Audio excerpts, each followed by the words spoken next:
Hello everyone and welcome to my YouTube channel. आज हम बात करने वाले हैं वुड्रो विल्सन की। इससे पहले कि मैं इस वीडियो को प्रोसीड करूं, मैं एक स्ट्रक्चर बता देती हूं कि हम इस वीडियो को कैसे पढ़ने वाले हैं, हम वुड्रो विल्सन को कैसे पढ़ने वाले हैं। सबसे पहले तो हम डिस्कस करेंगे बैकग्राउंड क्या है, किस चीज़ ने प्रोवोक किया वुड्रो विल्सन को पब्लिक एडमिनिस्ट्रेशन को एज अ सब्जेक्ट पढ़ने के लिए, उनका एकेडमिक बैकग्राउंड क्या था, उनके बारे में हम कुछ चीज़ें जानेंगे। उसके बाद हम जानेंगे उनकी क्या कंट्रीब्यूशन थी पब्लिक एडमिनिस्ट्रेशन में। उसके बाद हम उनकी कंट्रीब्यूशंस को क्रिटिकली इवैल्यूएट करेंगे। ठीक है, तो आइए शुरू करते हैं। Woodrow Wilson was an American politician, lawyer, and an academician who served as the 28th President of the United States from 1913 to 1921। Woodrow Wilson जो थे वो पॉलिटिशियन भी थे अमेरिका में, लॉयर भी थे और एक एकेडमिशियन भी थे। और साथ में बाद में वो प्रेसिडेंट बने, 28th प्रेसिडेंट यूनाइटेड स्टेट्स के, और उन्होंने सर्व किया 1913 से लेके 1921 तक। He is considered as the father of public administration. In 1887, he wrote a essay on the study of administration, which is considered as a revolutionary essay because through this essay, Wilson stressed for the need of scientific study of administration। 1887 में Woodrow Wilson ने एक ऐसे लिखा जिसका कि title था the study of administration, और माना जाता है कि इसी ऐसे के थ्रू जो है पब्लिक एडमिन ये एक बेस क्रिएट इस ऐसे ने एक बेस क्रिएट किया था जिसके बाद public administration as a subject पढ़ना शुरू किया गया। तो क्यों ऐसे लिखने की जरूरत पड़ी विल्सन को? Actually Wilson was very much disappointed by the corruption and the spoil system prevalent in USA during that time. He was deeply influenced by the contemporary events. क्या था कि उस वक्त में यूएसए में स्पॉइल सिस्टम और corruption peak पे था। स्पॉइल सिस्टम क्या होता है समझते हैं कि मान लीजिए कोई गवर्नमेंट चेंज होती है। एक एग्जाम्पल से समझाती हूँ। मान लीजिए इंडिया में गवर्नमेंट चेंज होती है, इलेक्शंस हो रहे हैं, कभी कांग्रेस आती है, कभी बीजेपी आती है, या कभी कोई और गवर्नमेंट आए, तो हमारी गवर्नमेंट तो चेंज हो रही है पर एडमिनिस्ट्रेशन जो है वो स्टैटिक पार्ट रहता है, वो स्टैटिक है, वो नहीं बदलता है। पर उस टाइम पे यूएसए में क्या था कि जैसे ही गवर्नमेंट चेंज होती थी तो लोग क्या करते थे, गवर्नमेंट में जो लोग इलेक्टेड थे वो अपनी पसंद के लोगों को एडमिनिस्ट्रेशन में अपॉइंट कर लेते थे, जो भी सिस्टम था उसमें अपॉइंट कर लेते थे। ऐसा करने से क्या होता था कि वो उनको फेवर करते थे, वो जो एडमिनिस्ट्रेशन में लोग हैं वो फेवर करते थे पॉलिटिशियंस को किसी भी काम में, उनके अकॉर्डिंग, उनके विल के अकॉर्डिंग वो काम करते थे। तो इससे करप्शन बहुत ज़्यादा हो गया था यूएसए में। वैसे it was an open secret, कि सीक्रेट भी है पर सब जानते थे इस चीज़ को। So Wilson wanted to reform the system, and according to him, this reform can only be done through the study of administration। क्योंकि विल्सन बहुत डिसअपॉइंटेड थे इस सिस्टम से, स्पॉइल सिस्टम से, इस करप्शन से, इसलिए वो रिफॉर्म करना चाहते थे इस पूरे सिस्टम को। और ये कैसे मुमकिन था? Through the study of administration, जब एडमिनिस्ट्रेशन को पढ़ा जाए। तो विल्सन ने अपने ऐसे में जो ऐसे लिखा था उसके बेसिकली चार प्रिंसिपल्स निकल के आए थे, सबसे जिसको हम सेपरेटली डिस्कस करेंगे। पहले हम समझते हैं वो चार प्रिंसिपल्स थे क्या। पॉलिटिक्स एडमिनिस्ट्रेशन डाइकॉटमी, दूसरा प्रिंसिपल है साइंस ऑफ एडमिनिस्ट्रेशन, तीसरा है administration and business, and last one is comparative study. तो सबसे पहले हम बात करते हैं पॉलिटिक्स एडमिनिस्ट्रेशन डाइकॉटमी की। It is considered as the first phase in the development of public administration as a subject. जैसा कि मैंने अपनी लास्ट वीडियो में डिस्कस किया था कि जो फेजेस थे डेवलपमेंट में public administration as a subject जब डेवलप हुआ था, तो सबसे पहला फेज कौन सा था? Public administration dichotomy. उस फेज को ही, पूरे फेज को एक नाम दे दिया गया था कि इस वक्त में पॉलिटिक्स और एडमिनिस्ट्रेशन की दोनों के बीच में एक लाइन थी, एक डिस्टिंक्शन थी।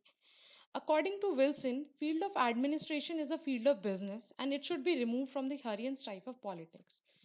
विल्सन के अकॉर्डिंग, जो कि उनका एक प्रिंसिपल भी है, कि एडमिनिस्ट्रेशन जो है वो बिजनेस है और इसको पॉलिटिक्स से पूरी तरह अलग कर देना चाहिए। Administration is that part of political life only as a machinery is a part of manufactured products. Politics जो है एडमिनिस्ट्रेशन का सिर्फ उतना ही पार्ट है जितना कि एक मशीन है, मशीनरी है किसी भी प्रोडक्ट का। कब तक वो उसके लिए इम्पॉर्टेंट है? जब तक वो प्रोडक्ट पूरा तैयार ना हो जाए, ठीक है। आगे उसको मार्केट में जाना है, उसको बिकना है, उससे मशीनरी का लेना देना नहीं है। He argued that the administrative questions are not the political questions. Although politics sets the task for administration, it should not be suffered to manipulate its offices. कि विल्सन के अकॉर्डिंग जो एडमिनिस्ट्रेटिव क्वेश्चंस थे वो political questions नहीं थे। इसका क्या मतलब है कि एडमिनिस्ट्रेशन का कोई लेना देना ही नहीं था पॉलिटिक्स से, जबकि पॉलिटिक्स जो था एक काम असाइन कर रहा है एडमिनिस्ट्रेशन को। मान लीजिए कोई लॉ बना दिया लेजिस्लेचर ने, पर उसको इम्प्लीमेंट करने का काम किसका है? एग्जीक्यूटिव का। तो काम तो उसने किसने दिया काम एग्जीक्यूटिव को लॉ इम्प्लीमेंट करने का? लेजिस्लेचर ने। पर उसका इंटरफेरेंस नहीं होना चाहिए। अकॉर्डिंग टू विल्सन, लेजिस्लेचर का इन्फ्लुएंस नहीं होना चाहिए, उसका कोई भी इफेक्ट नहीं होना चाहिए during the implementation of the law. वो उसको किसी भी वे में इम्पैक्ट नहीं करना चाहिए जब इम्प्लीमेंट हो रहा है वो law through the executive. According to him, public administration is detailed and synthetic execution of laws. Public administration क्या था कि एग्जीक्यूशन ऑफ लॉज क्या था, डिटेल में जो एग्जीक्यूट किया जा रहा है। यही लॉ वाले एग्जाम्पल जो मैंने लास्ट एग्जाम्पल समझा है उसे कंसीडर करते हैं कि पार्लियामेंट में लॉज बन के आ गए। लॉज बनने के बाद क्या हुआ, उसको एग्जीक्यूट करना, उसको डिटेल्ड एग्जीक्यूशन का काम किसका है? एडमिनिस्ट्रेशन का। The broad plans for governmental actions are not administrative, the detailed execution of such plan is administrative. Plan set कर दिया, लॉ बना दिया, इसका एडमिनिस्ट्रेशन से कुछ लेना देना नहीं है। लॉ बनाने में एडमिनिस्ट्रेशन का काम नहीं है अकॉर्डिंग टू विल्सन। पर इसका एग्जीक्यूशन, डिटेल्ड एग्जीक्यूशन का काम किसका है? एडमिनिस्ट्रेशन का। तो ये थी पॉलिटिक्स एडमिनिस्ट्रेशन डाइकॉटमी, कि विल्सन ने बोला पॉलिटिक्स और एडमिनिस्ट्रेशन दो अलग अलग चीज़ें हैं और दोनों एक दूसरे के काम में इंटरफेयर नहीं करें, दोनों में एक डिस्टिंक्शन रहना चाहिए। अब हम इसको आगे से इसको हम क्रिटिसाइज जब करेंगे तब मैं एक पॉइंट बताऊंगी जो अभी मैं मेंशन नहीं कर रही हूँ।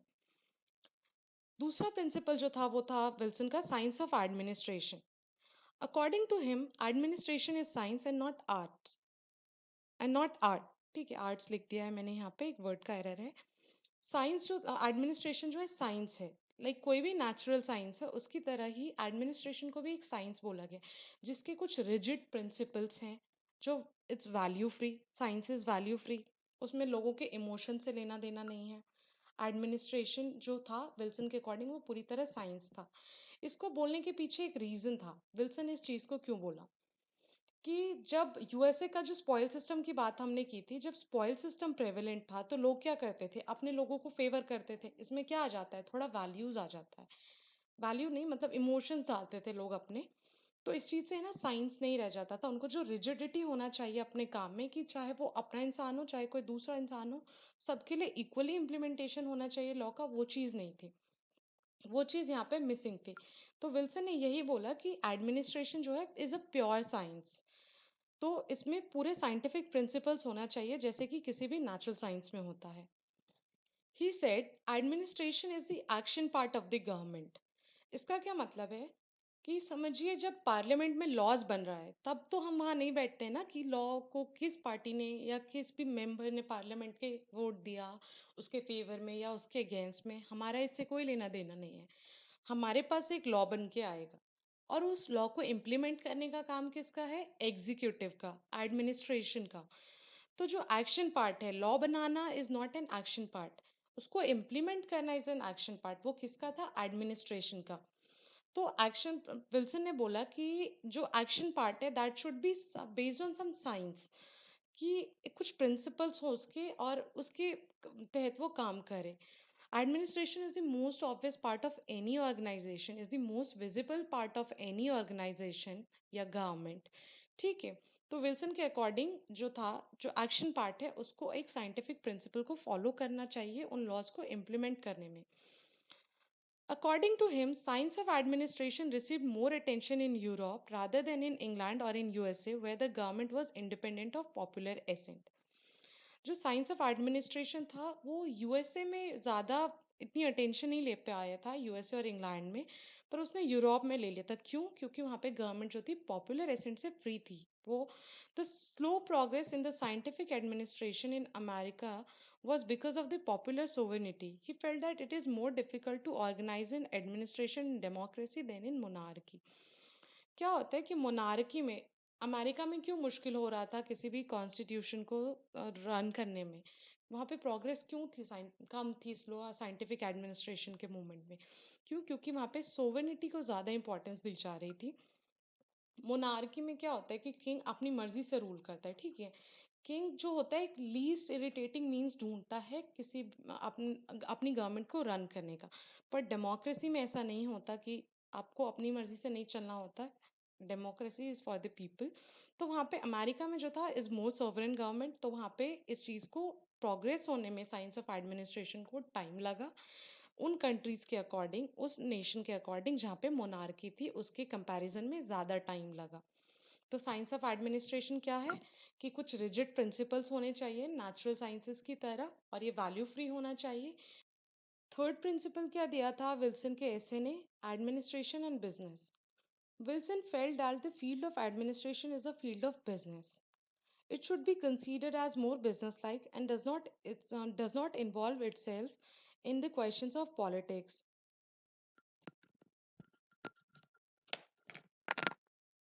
थर्ड प्रिंसिपल क्या था विल्सन के ऐसे का? Administration and business. इसमें विल्सन ने क्या बोला कि administration should be considered as a field of business. It should be considered as more businesslike and does not involve itself in the questions of politics. There should be value for money. Administration should be more concerned about economy, efficiency and effectiveness.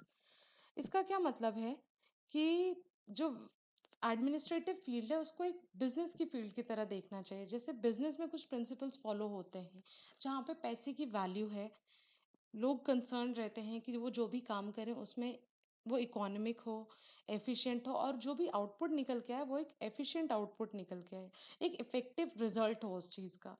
तो यही चीज़ Wilson ने बोला कि जो principles business के लिए follow किए जा रहे हैं, एक बिजनेस में क्या होता है, लोग कंसर्न होते हैं प्रॉफिट के टुवर्ड्स ना, कि प्रॉफिट हमारा ज़्यादा आए, प्रॉफिट के लिए लोग काम करते हैं। एक प्रोसीजर जो है बिजनेस को करने का, वही चीज़ विल्सन ने बोला कि एडमिनिस्ट्रेशन में भी होना चाहिए। इसको पॉलिटिक्स से अलग करो और इसको बिजनेस की तरह देखने से क्या होगा कि हमारा जो आउटपुट निकल के आएगा एडमिनिस्ट्रेटिव प्रोसीजर्स का, वो एक इकोनॉमिक आउटपुट होगा जब हमारी एडमिनिस्ट्रेटिव मशीनरी उस तरीके से काम करेगी। तो क्या था थर्ड प्रिंसिपल? कि अब administration should be a field of business and it should be more business like, and there should be value for money, जहाँ पैसे की इंपॉर्टेंस हो कि पैसा जो गवर्नमेंट का इन्वेस्ट हो रहा है वो एक अम, बेहतर रिजल्ट, एक बेहतर आउटपुट दे।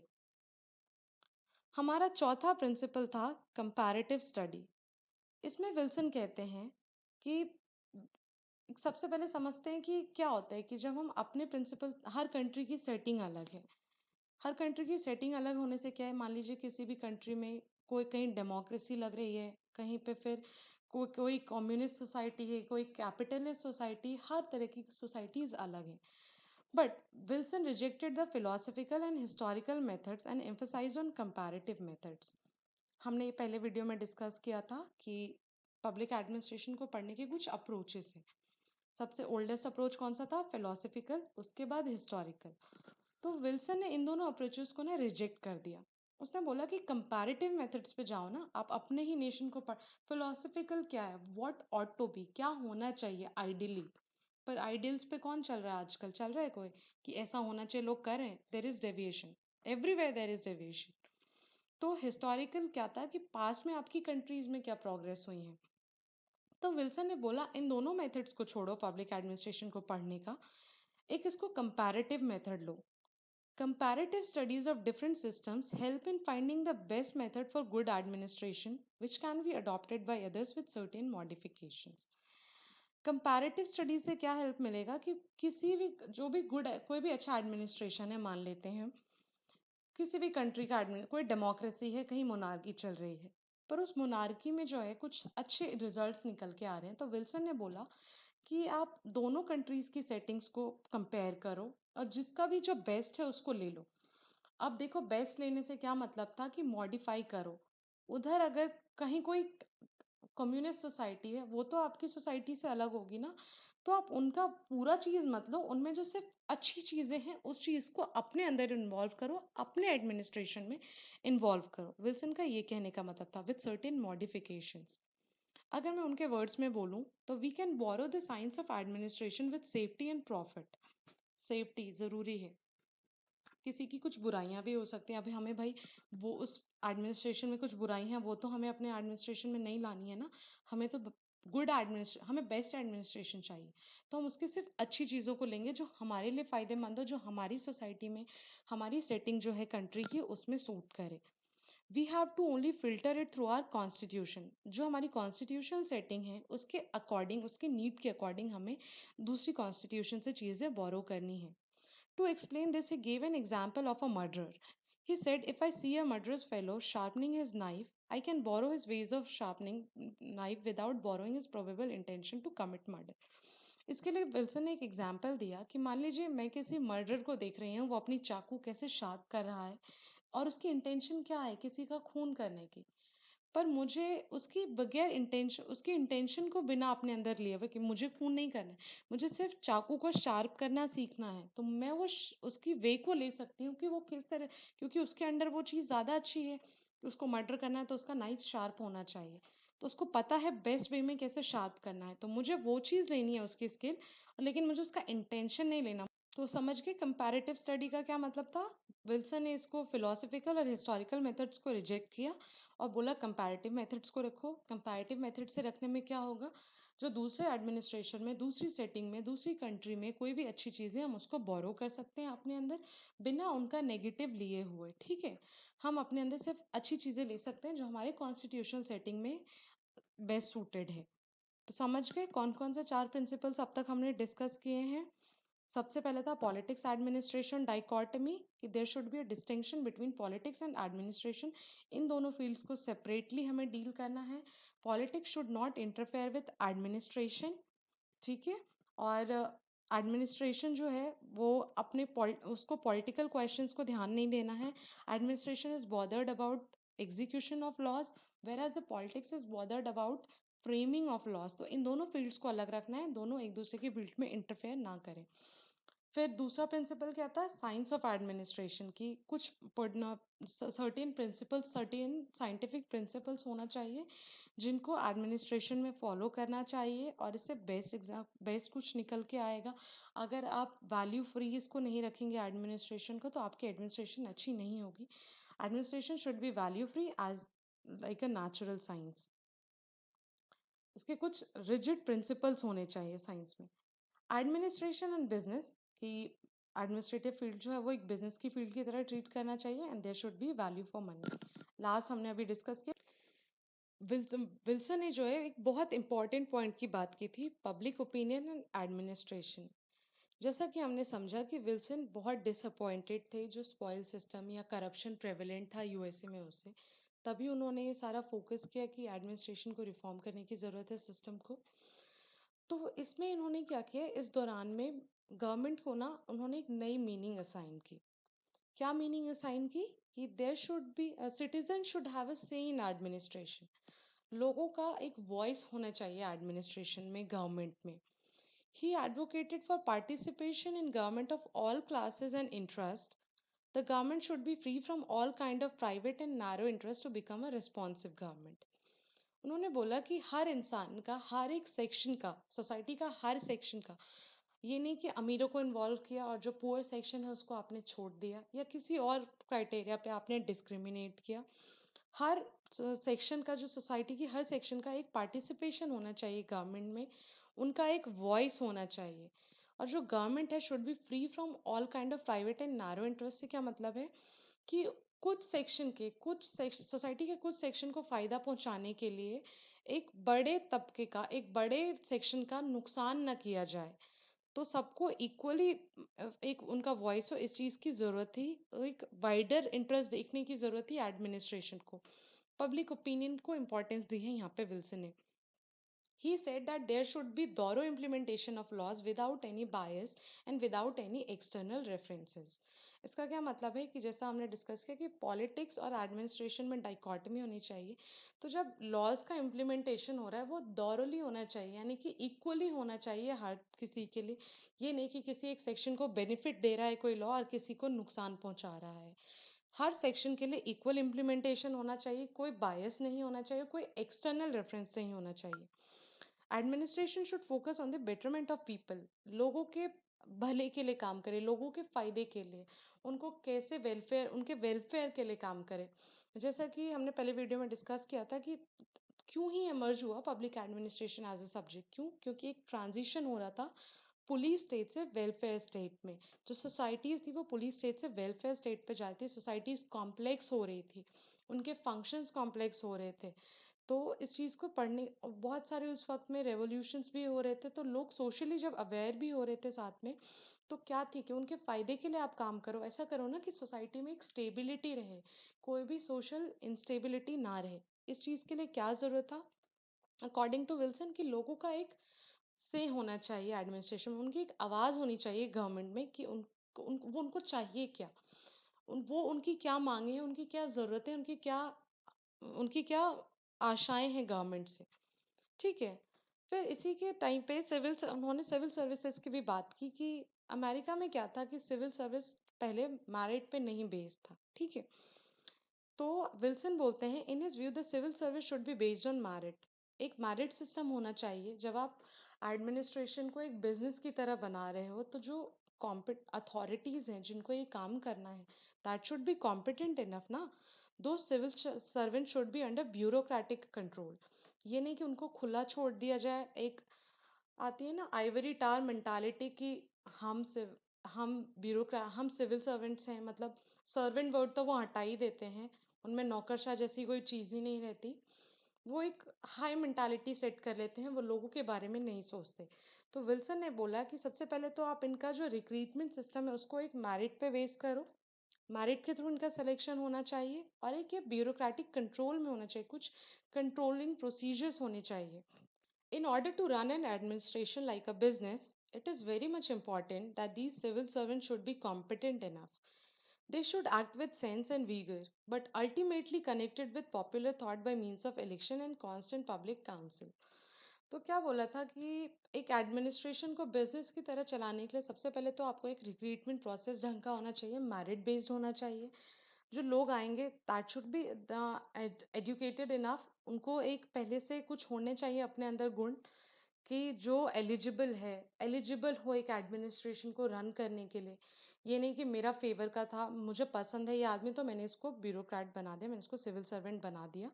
वो चीज़ नहीं होनी चाहिए। वो एलिजिबल हो, उसमें एक गुण होने चाहिए, उनमें कॉम्पिटेंसीज होनी चाहिए इस चीज़ की, और वो अपने सेंसेस पे एक्ट कर सके। उसको पॉलिटिकल इंटरफेरेंस ना आए कि ऐसा ऐसा ऐसा करना है तब तुम्हें करना है। वो खुद अपने सेंसेस को यूज़ करे और तब अपना काम करे। पर ये नहीं अपने सेंसेस यूज़ करने में वो लोगों को भूल जाए, लोगों के थ्रू वो कनेक्टेड हो, लोगों की क्या डिमांड्स हैं, लोगों की क्या एक्सपेक्टेशंस है, उस चीज़ से वो कनेक्टेड रहे। तो सिविल सर्वेंट के बारे में क्या बोला था उन्होंने कि मेरिट बेस्ड होना चाहिए, दो civil servant should be based on bureaucratic control, और they should be connected with popular thought by means of election and constant public council. अब आता है क्रिटिकल इवैल्यूएशन कि सबसे पहले तो विल्सन खुद ही श्योर नहीं थे अपने ऐसे को लेके। जबकि वो ऐसे उनका पब्लिश हो गया था, विल्सन वो himself felt that this essay was too general, broad and vague. उसमें कुछ क्लैरिटी नहीं थी, बहुत ही ब्रॉड था। उन तो विल्सन खुद ही सेटिस्फाइड नहीं थे। ये तो सबसे बड़ा ड्रॉबैक आ जाता है एक क्रिटिसिज्म है इसका कि जब वो जिसने खुद ये लिखा है वो खुद अगर इस चीज़ को लेके श्योर नहीं है तो कैसे कुछ प्रिंसिपल्स दे रहा है। He was criticized for his stand in politics administration dichotomy. On one hand, he considered politics and administration as separate discipline, while on the other hand, he based principles of administration on politics. उनका जो politics administration dichotomy का stand था उस पर भी उनको criticise किया गया। क्यों? क्योंकि लोगों ने बोला कि आप जब बोल रहे हो कि डाइकॉटमी होनी चाहिए, पहले आप खुद तो श्योर हो जाओ। क्योंकि एक तो तरफ आप बोल रहे हो कि इन दोनों में एक डिफरेंस होना चाहिए, इन दोनों के बीच में एक डिस्टिंक्शन होनी चाहिए। पर जो प्रिंसिपल्स एडमिनिस्ट्रेशन के बेस का वो आपके जो प्रिंसिपल्स एडमिनिस्ट्रेशन के वो किसके ऊपर बेस्ड है?